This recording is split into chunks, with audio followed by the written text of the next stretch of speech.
Fella, your brain is a fortress under siege. By 2050, Alzheimer's cases will triple from 5 million to 15 million. But here's the twist. The weapon to defend it isn't a pill. It's not a surgery. It's the simple act of not eating for a little while. The NIH's top neuroscientist proved it. So why has no one told you? Wait, starving yourself protects your brain? That makes no sense. If I skip a meal, I can't focus. I get irritable. You're telling me that's good for me? Not starving, Cleveland. Intermittent fasting. It's the difference between running a marathon and sitting on the couch. One breaks you down, the other builds you up. The Romans figured this out 2,000 years ago. When someone had seizures, which they thought were demons, they'd lock them in a room and not feed them. The demons vanished. What was really happening? Their bodies started burning fat, producing ketones, and ketones are like premium fuel for your brain. They calmed the electrical storm. Modern science just caught up to an ancient exorcism. Dr. Mark Mattson, the former chief of the Laboratory of Neurosciences at the National Institute on Aging, has been studying this for decades. His research shows that intermittent fasting, like the 5-2 diet where you eat normally for 5 days and restrict calories for 2, triggers a profound adaptive stress response in the brain. It's the same principle as exercise. When you challenge your muscles,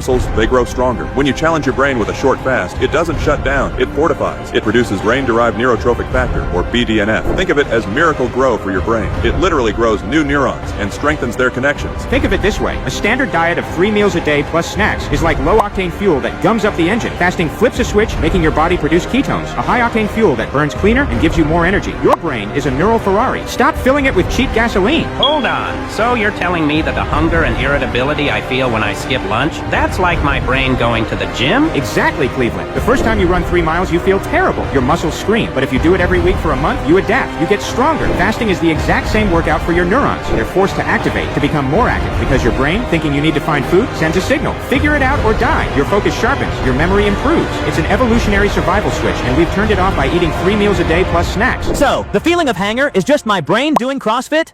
I'm not being irrational. I'm just getting neurologically stronger? Finally! A scientific excuse for my bad moods. The biochemistry is compelling. When you eat 3 meals a day, your energy runs on glycogen from your liver. You never tap into your fat stores. But after 10-12 hours without food, your glycogen is depleted, and your body switches to burning fat, producing ketones. These ketones aren't just fuel. They increase the number of mitochondria, the power plants, in your neurons. More mitochondria mean more energy for your brain to form and maintain synapses, which is the biological basis of learning and memory. Fasting also enhances your nerve cells' ability to repair DNA. It's a cellular spring cleaning. And this isn't New Age nonsense. Plato did it for greater physical and mental efficiency. An inscription in an Egyptian pyramid from 6,000 years ago reads, "Humans live on 1/4 of what they eat. On the other 3/4 live their doctors." Upton Sinclair, the author of The Jungle, wrote an entire book called The Fasting Cure in 1911. He interviewed 250 sick people who fasted. Nearly all of them got better. The evidence is literally carved in stone and printed on paper for over a century. So why the hell our normal diet is 3 meals a day plus snacks? Because you can't sell don't eat mud. The food industry loses billions if you skip breakfast. The pharma industry loses billions if you don't need pills for a sick brain. The global Alzheimer's drug market is worth tens of billions, and treatment costs thousands a month. The 5-2 diet is free. Which one has a primetime ad budget? The system's advice isn't about your health, it's about your wallet, and they want it full, not empty. Now, before you run off and starve yourself for a week, the secret is consistency, not intensity. Just like exercise, you have to build up. Maybe try skipping breakfast. Then, after a month, try a 5-2 pattern. The first few times you'll feel irritable, but after a month or two, your body adapts, and on the days you eat less, you'll actually be more productive. Your brain will be running on ketones, a cleaner, more efficient fuel. The fog lifts, the focus sharpens, the fortress strengthens. It's not about eating less forever. It's about unlocking a hidden operating system in your own biology. And this is just the front door to the brain's potential.